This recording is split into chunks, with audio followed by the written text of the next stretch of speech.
The Entrepreneurial Podcast discusses entrepreneurial activities in Alaska, the last frontier. They upload episodes every Wednesday. Thanks.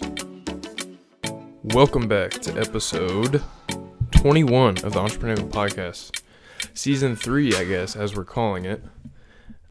Today, we're going to reveal and talk about our current Turo rental car business strategy and talk about our August and September earnings.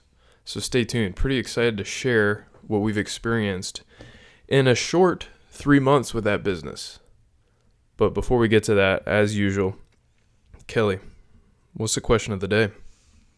Okay, Josiah, would you rather eat every day from September through November caramel apples or candy corn? Every day, September, October, and November for 3 months. For 3 months. 93 days, 92 days. Yeah, 92. Caramel apples or candy corn. Well, they say an apple a day keeps a doctor away. I haven't ever heard any similar statement about corn or candy corn. Or caramel. Caramel's good for you. Oh, right. Very likely. I do enjoy caramel apples. I do enjoy candy corn. I could probably eat a couple caramel apples in a row, but I don't think I could eat an entire bag of candy corn in one sitting or in a day. So based off of that thought and that experience, I'm going to go with the caramel apples because I think probably slightly healthier for you. Won't rot your teeth quite as quickly. It might take 4 or 5 months with the caramel apple versus probably 3 weeks with the candy corn. Right. And I think I could eat a caramel apple every day for 3 months and perhaps still enjoy them at the end of that. I think I'd probably get sick of candy corn in a week or two. Yeah. Yeah. What about you? I think I would do the candy corn. Oh, I thought you didn't like candy corn. It's okay. It's like really, I think it's like shockingly too sugary. Or the texture or something about it. I think that's the problem. Wow. But so I choose candy corn because I think it doesn't say how much. So I think I would just eat like one candy corn every day for 3 months. Oh, a loophole. Okay.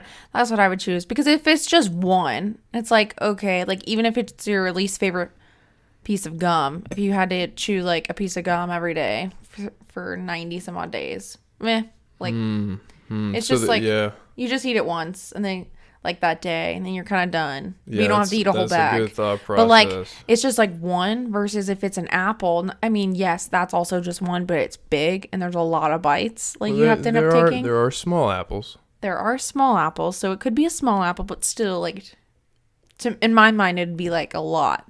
What if it's one of those caramel apples that's actually an onion? That would be terrible. That'd be pretty rough. That would be now, I think, and this hinges on your answer. What is the plural of corn? Corns. That sounds good to me, but I don't think that's accurate. Corns with a Z at the end. Specifically with a Z? Yep. Okay. What's the... So now the question did say, eat every day caramel apples? Is that saying you have to eat more than one apple per day? Oh. We're getting real deep. We need to diagram this sentence. Because we all know, there's no question, apple is singular. Apples is plural. But when the question says, would you rather eat every day caramel apples? Or candy is it saying corn? Right. You have to eat multiple that day? Multiple apples throughout September and November? This is, I think we just need to stop right there. Don't worry. I found the loophole. You only have to eat one candy corn.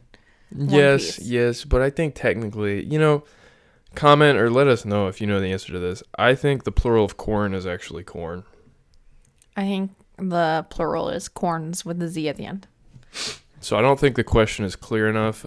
Therefore, we can't answer it and it has to be thrown out. teacher. How it works. Everybody gets credit for this question. What would you vote for? One or multiple caramel apples every day from September through November, or candy corn? Yes. Okay, let's great move question. on. So, what we're talking today about, Turo and our Turo business strategy. So, if you don't know what Turo is a peer-to-peer platform for car sharing. So, a traditional business is you rent a vehicle directly from a large corporation with a fleet. Something like Avis, Enterprise, whatever. I think those are all the same company now. They're all Owned by Hertz, I think. Hertz owns I like think so. most of them, and then like Enterprise owns the other two. Something like that. Yeah. That's traditionally the only way you would rent a vehicle. Much like the hotel industry, when you're vacationing or traveling for business, traditionally you would rent a place to stay through the hotel industry. Well, Airbnb and similar platforms, Vrbo, etc. VRBO. Vrbo, kind of like Furby, came out with a peer-to-peer platform for sharing homes or bedrooms or living spaces for travelers.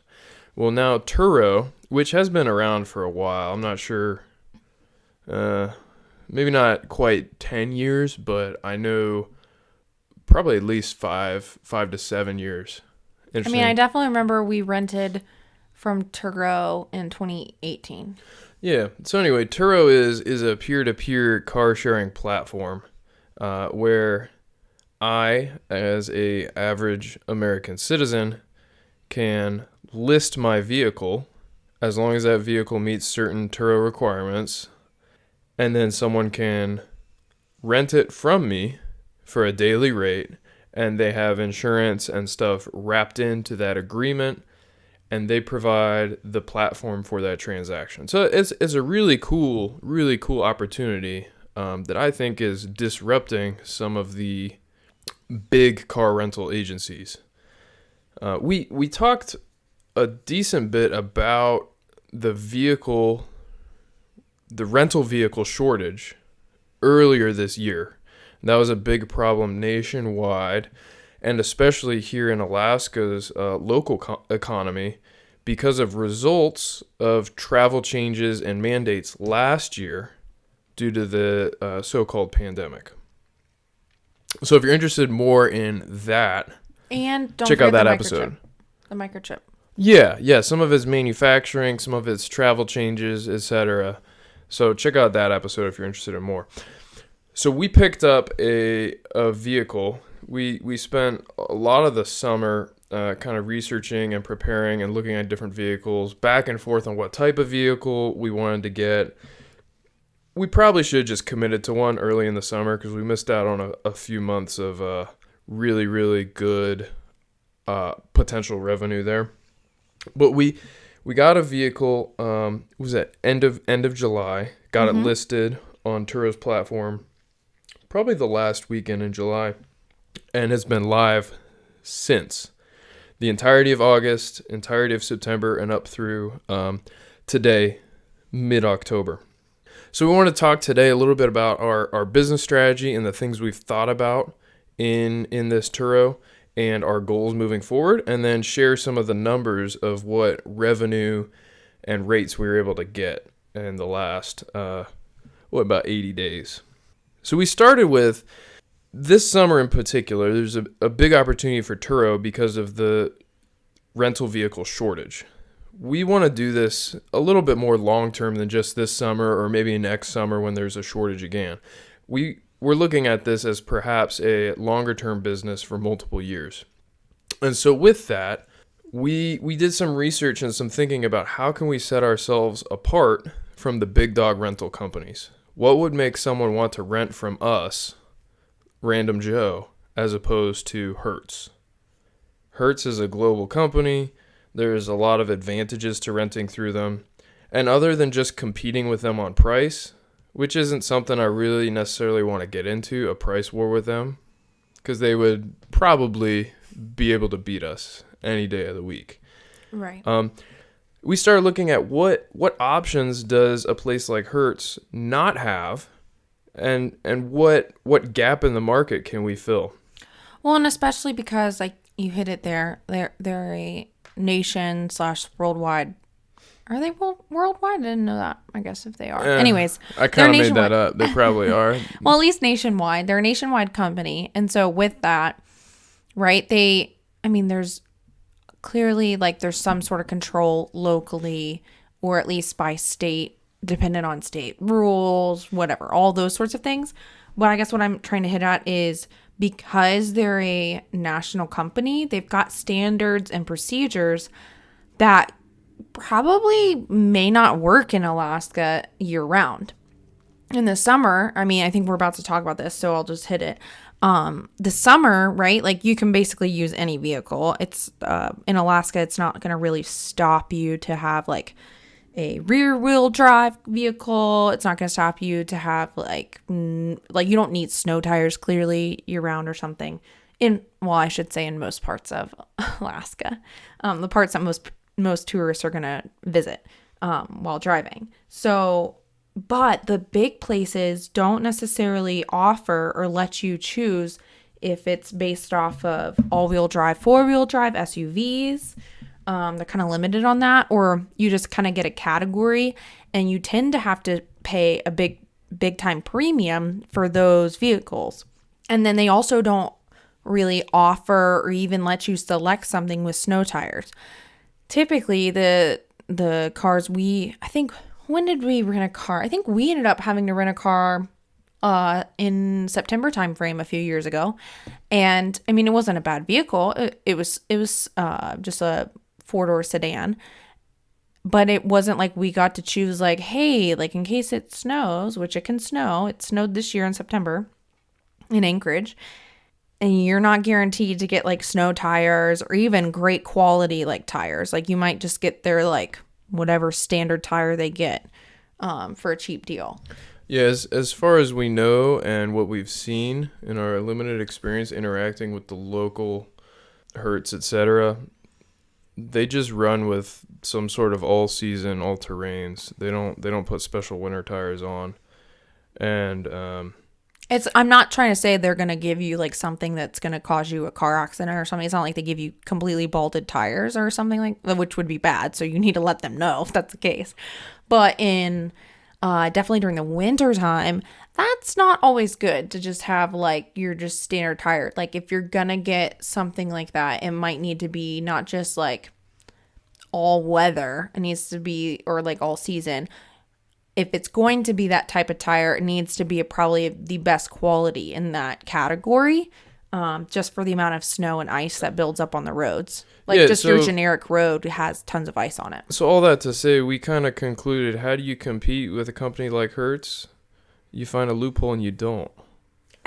We're trying not to compete with Hertz. We're trying to offer something that we don't think they have. Right. Or if they have it, they charge rates that we can compete with. I saw, and I saw this somewhat nationwide with the shortage this summer. They were charging exorbitant rates for SUVs, especially.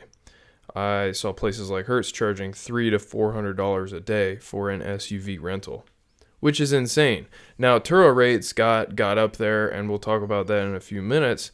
But at numbers like that, it's very feasible for anyone doing one or two vehicles or a personal vehicle to compete with that price-wise.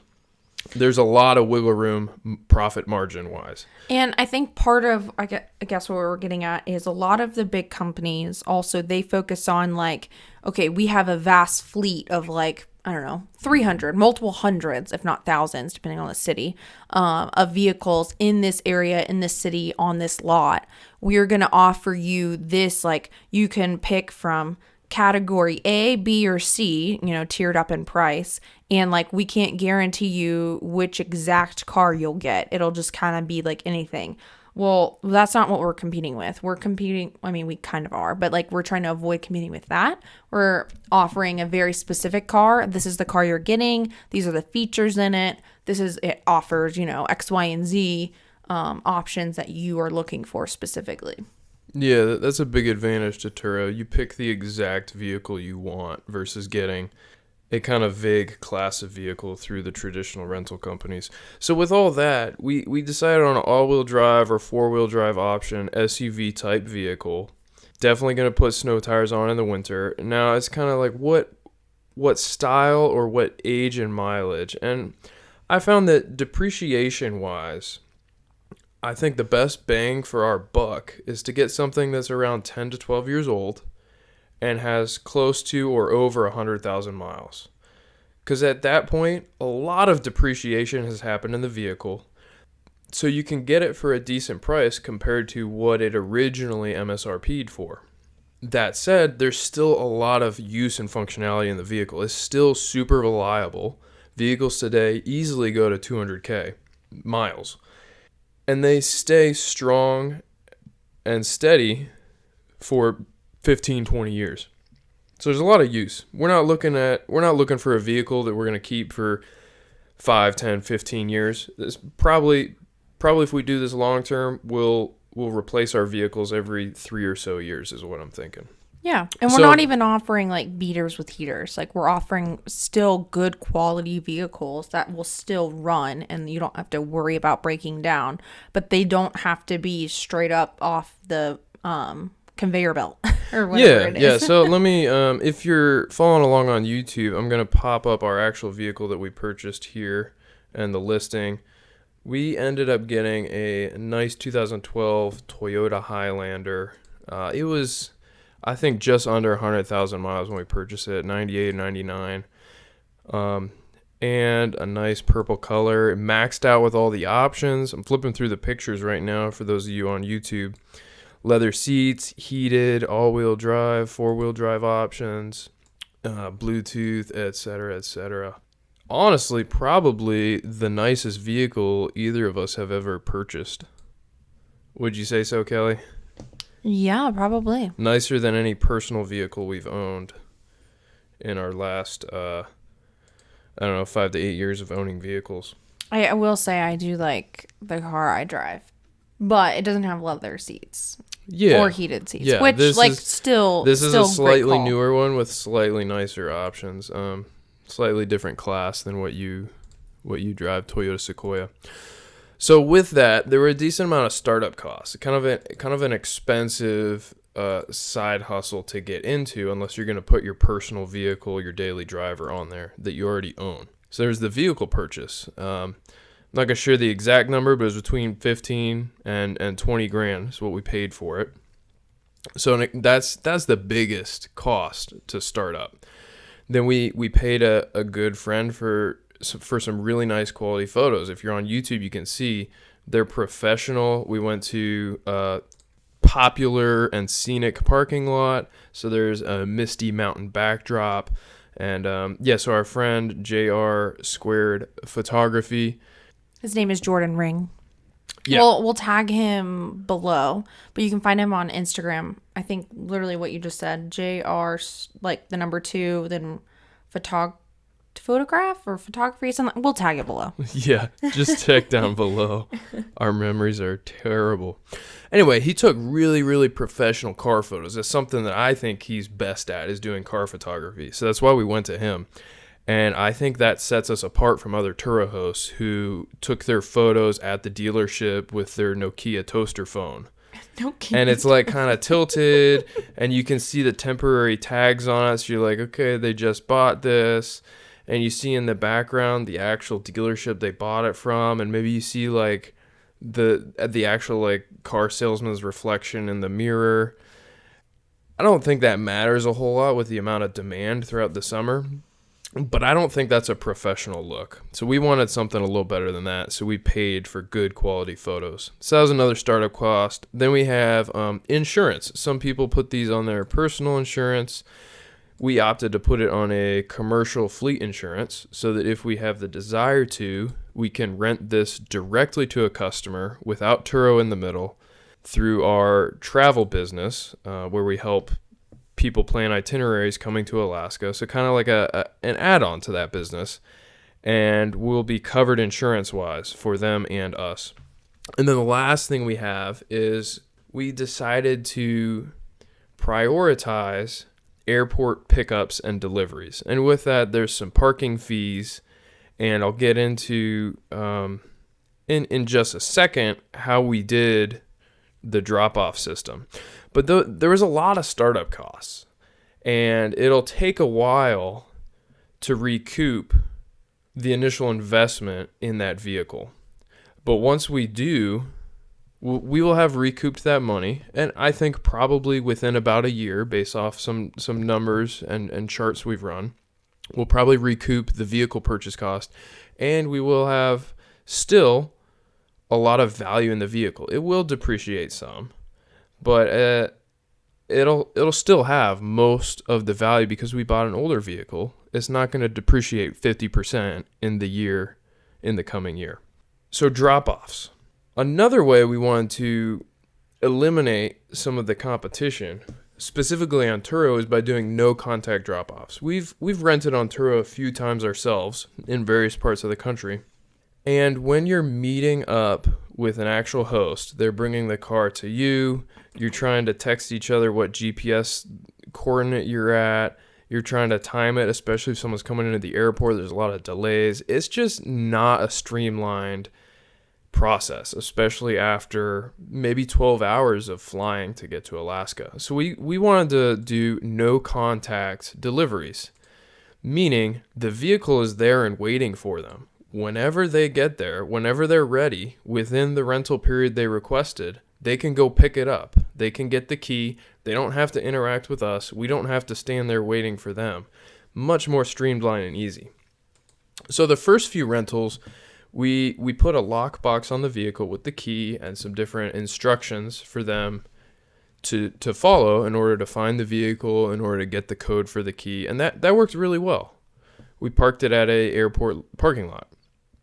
One downside we found really quickly is, although we don't live too far from the airport, it still eats up a lot of time to drive over there ourselves, to take the necessary photos that Turo requires, to clean it, to take it to a car wash, to take it back. That was probably a 1 to 2 hour process between each rental to do that.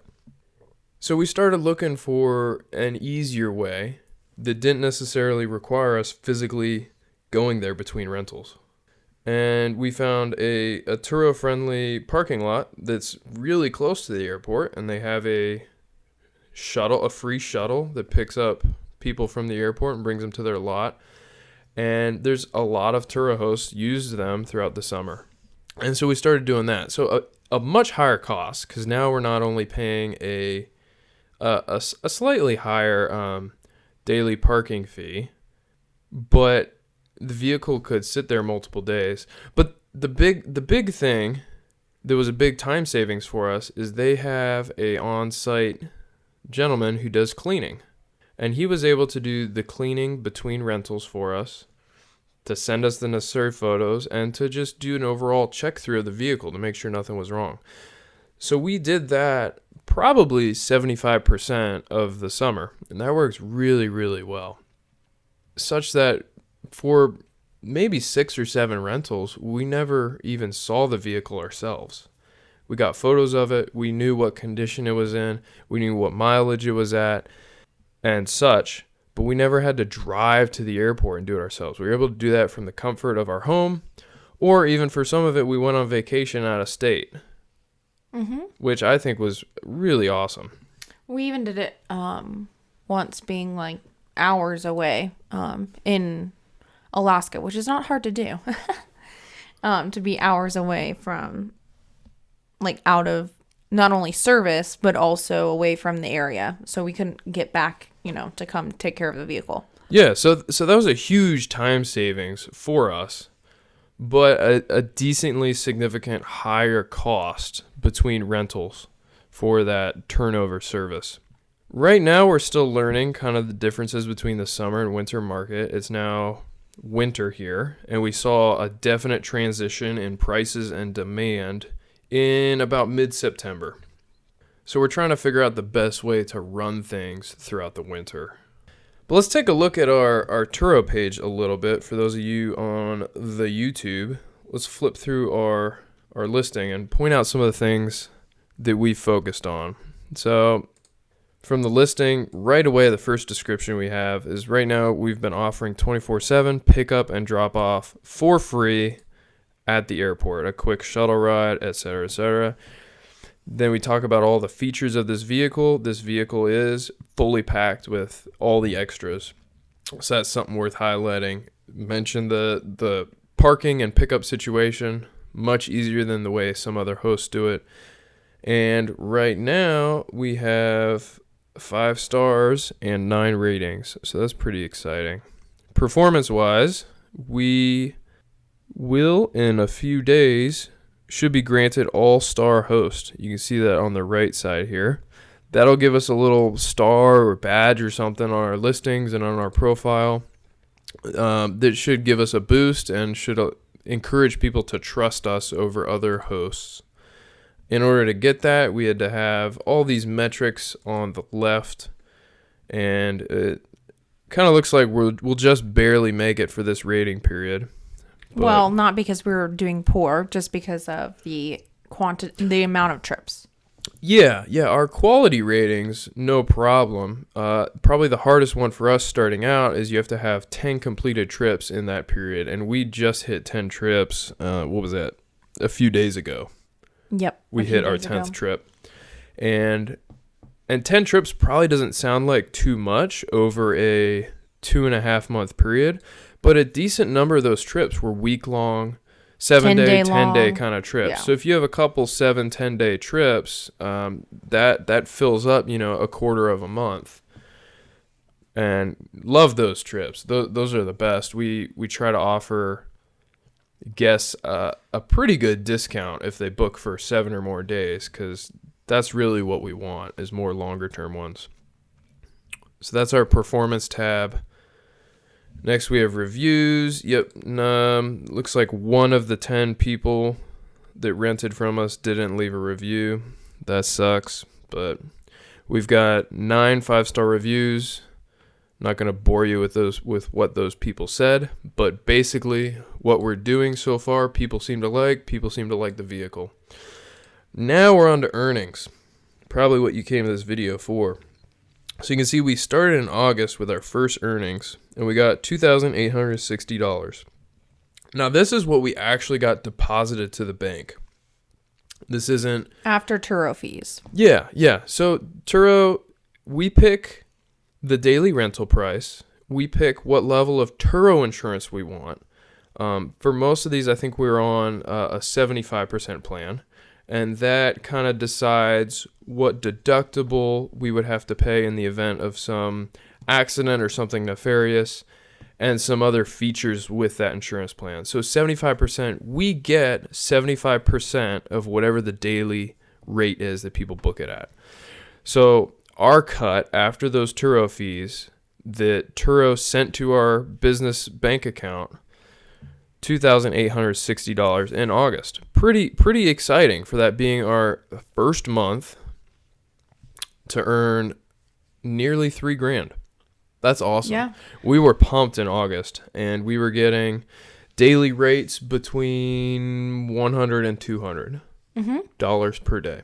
Yep. I think at the beginning of August, we got a few bookings that were around 200, and towards the end of August, it got closer and closer to 100, or probably mostly $120 for most of the bookings at the end of August. Those of you who don't know Alaska, August is kind of the end of the summer. Especially, it's still beautiful, but yeah, still beautiful, still lots to see, but it's the start of what they call the shoulder season. So mid-August, end of August really is the beginning of the end of the travel season. Mm-hmm. So probably the last 2 weeks of August into the first 2 weeks of September, things start to drastically slow down as far as the travel industries in the state. So that was August. Really, really, really great start. Really exciting. And it really showed us how much potential there is for Turo, especially in the summer. We saw people with similar vehicles to what we have in June and July fetching rates of $250 to $300 per day. Yeah. which is crazy. Some of that due to the unique rental vehicle shortages this year. But I think in general, summer rates in Alaska are really, really, really great. A really great opportunity. Not really great for the renter. Let me say that. So really excited for next summer. And I'll talk a little bit about some of our upcoming plans with that. Now, September, I think we were mostly fully booked the first 2 weeks of September. Is that right, Kelly? Yeah, it was still so in August and September. So August we had 5 bookings, and then there was one that was right there at the end of August. So we'll just count that one went to September because I think that's when Turo counted it, based off like when they paid us and whatnot. But so we had 5 bookings that we got paid for in August. And then we had 5 bookings in September that got like paid for in September. The ones in August were typically quick turnovers. Like I think only one of them was like an extra day, like waiting to an extra 24-hour period to wait for the next renter to come pick it up.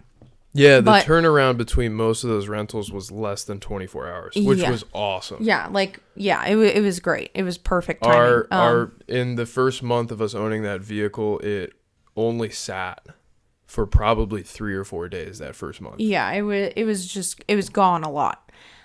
Then in September, those first 2 weeks, there was still somewhat quick turnovers, but we were starting to see a little bit of lag, like maybe an extra like 36-hour period between rentals, that sort of thing.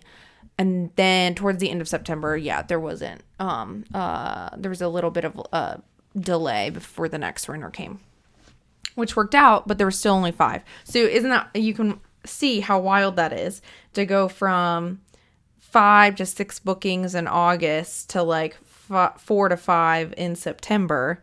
Again, that just is dependent on, I can't remember which way they went it.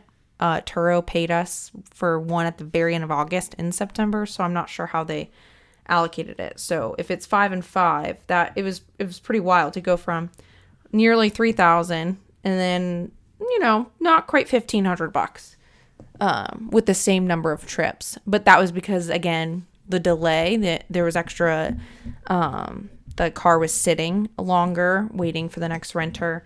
And then definitely at the end of September, there weren't as many bookings. Yep. So September, earnings deposit to our account, $1,338. Some of this, we didn't have it booked 95% of the month like we did in August. And our rates went down a decent bit. And that's basic supply and demand economics there. Yeah. The supply was pretty much the same as it had been throughout the previous 2 months, but the demand, because of the end of the travel season, went way down, so prices go down. That's how it works. And you can see October right now, and if you're wondering, wow, that's really low. This is October 8th as we're recording this. Yeah, so yeah. That kind of helps. But so thinking about, obviously, we got this amount deposited to our accounts. We still have a lot of expenses. We got to save some money for maintenance. We got to save some money for unexpected fixes. And we have some other expenses like paying the parking lot, paying the cleaner, and what was the other one I was going to say? Insurance. Insurance is about $130 a month. So we without giving the exact numbers, we definitely profited in August over $2,000, and we definitely profited in September around $1,000. So that's pretty good for the amount. Other than a lot of work to set this up, now that it's set up, we haven't had to invest a significant amount of time daily or even weekly on this. So we've seen the real possibility of this, especially with the opportunity to scale this and add additional vehicles. So yeah, October, I think we've only had 1 rental so far this month. But we already have another booked for later this month. We do have another, so... Yeah. So it'll just be a slower turnover rate which like we expected in the winter. But here's the other thing. We're also in, it's not awkward season. It's still fall and it's still beautiful. But there's not winter activities yet to do. Like you can't go snow machining right now because there's snow, but it's not like on the normal places that you would snow machine. Yeah, snowmobile, Alyeska Ski Resort isn't open. This is kind of a, I guess you could say, awkward time between the two big seasons of the year in Alaska, summer and winter. We don't really have a spring or a fall. There's kind of an awkward month or so transition between those seasons. In the spring, it's really mushy and yucky and muddy, and it is not a great time to visit. And in the fall, it's still a great time to visit, but it's kind of an awkward transition, weather and seasonality wise. Right. So if people are coming here to do tourist things, there's not right now in October, like none of the summer stuff is available. There's a handful of things that are still available to go do, to still like pay for and book like activity wise. But a lot of that stuff is either closed until next summer, or it's not open yet because it's not fully winter yet. Yeah. So all that. There's still business pretty trips cool, though. There's pretty a lot cool. of people that are taking business trips, right? And they do that year round. But so that's the type of person we're focusing on right now during this, what we said, awkward tourist season. Yeah, so pretty cool data. We're excited about the opportunities with this, especially in preparation for next summer. Some cool opportunities there. So our plans for the rest of the year in preparation for that. So we kind of already talked about how the winter rates have dropped, as well as the overall demand. Right now, it looks like vehicles similar to ours and what we've been able to get are renting in the $50 to $60 per day. That is crazy low compared to the summer rates, where we were getting $100 to $200, and it definitely got close to $300 at the peak of the summer. So much, much lower, meaning some of the costs that we had been using at that rental lot for cleaning and parking are now borderline prohibitive because of the daily rate and revenue. With that, though, we still think there's a lot of opportunity in the winter. A lot of hosts, they don't want to bother with it. They'd rather take their vehicles off the market or sell them, or they just don't really trust travelers with their vehicles in icy and snowy conditions, which is completely reasonable. I don't necessarily trust them either, but that's what insurance is for. Also, there's actually a fair amount of people that it's kind of smart. They have like a summer vehicle and a winter vehicle, and they will drive, clearly their winter vehicle being typically an SUV or something with all-wheel drive, four-wheel drive capabilities, and they'll drive that in the winter. And then in the summer, they rent that out because typically those can be bigger. And so like groups of people can come and rent their vehicle. And they drive their motorcycle or summer vehicle in the summertime. And so that's a unique way that a lot of Alaskans still rent out their personal vehicle while also still having a vehicle to drive. Yeah.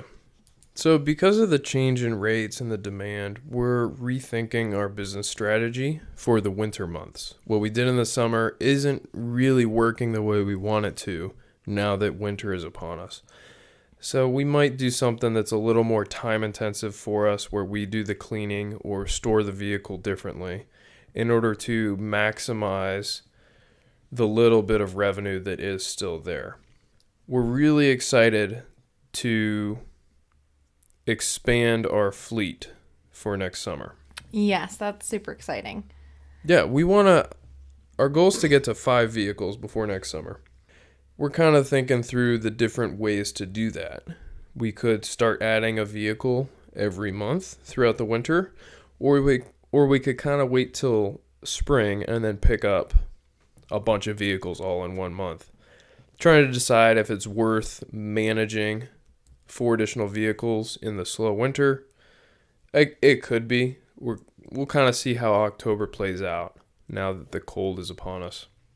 But that's an overview of our Turo business plan and strategy. in Alaska. Yeah, now that we're 2.5 months in, we're by no means experts. We're learning a lot along the way.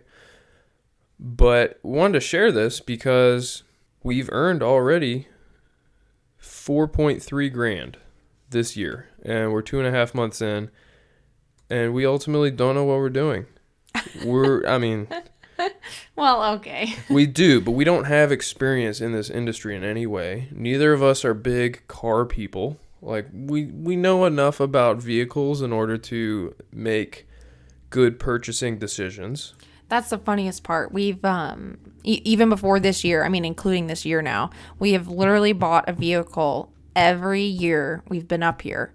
Some of it unintentionally, like being forced to, because, we totaled a car one time. That was not our fault, but, just saying. And we've been up here since 2017. So literally every year we bought a car and we're like, why don't we use this to our advantage? We know how to buy a used car now. We bought like 4 or 5. So why not just use it? Yeah, I think the biggest takeaway that we've learned from Turo so far is with things like Turo that a lot of people treat as kind of a side hustle. You need to treat it like a business from the beginning. And I'm glad that we did that. We got the commercial insurance. We got the business bank account. We did some spreadsheets, ran some numbers. We know what our minimum daily cost is for it to be worth it. And we know what the opportunity could be at the high daily cost. We've treated it like a business since the beginning. We know we have to pay taxes on this. We're not going to get sidewinded when Turo sends us a 1099 at the end of the year.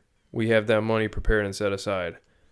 So if you're interested in something like Turo or Uber or Airbnb, while we don't really know much about any of those, I would encourage you, if you're going to do that, treat it like a business from the beginning. Separate bank account, prepare for taxes, know your numbers, accounting, and budgeting when it comes to that.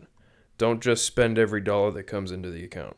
And we're not talking like hardcore spreadsheets that are super complex. It's just simple number crunches of like, if this was the price, or you do some research on Turo locally in your area or where you want to park it and say, okay, like this is what the going rate is. Could I make these numbers work to make money? We had, there was a person locally that was was proud about this, about being the cheapest rental in Anchorage and on his Turo listing. And it was interesting. I'm not going to belittle that, but his thought process was like, okay, he's trying to support like the customers, and we get that. We're if we're going to charge $1 million a day, right? There better be a customer willing to pay for it. If not, like, we're charging too high a price. That's what capitalism is, right? There's a back and forth on buying and selling, the seller versus consumer. But his thought process was a little bit off there. Like, if you're the cheapest price, that doesn't mean you're profitable, though. And you might actually be literally not only losing out on money, you might be losing money because you're not considering in the amount of maintenance he has to do yearly. He might not be able to afford to pay the taxes potentially that he needs to be taxed on and whatnot locally. There's like little things that do add up that aren't just like basic, like, okay, well, I don't pay a parking fee, so I can just make it the price, whatever price I want. You got to consider some other things in there. Yeah, that guy in particular, when you say cheapest price, his price was more than 50% lower than others. Right. I believe at the time sedans were going for $75 to $90. He put his listing at like $29. Right. Which is insane. He could have still undercut everyone and been the cheapest. Right. And put himself at double what he was asking. There was no reason. He was basically running a charity at that point.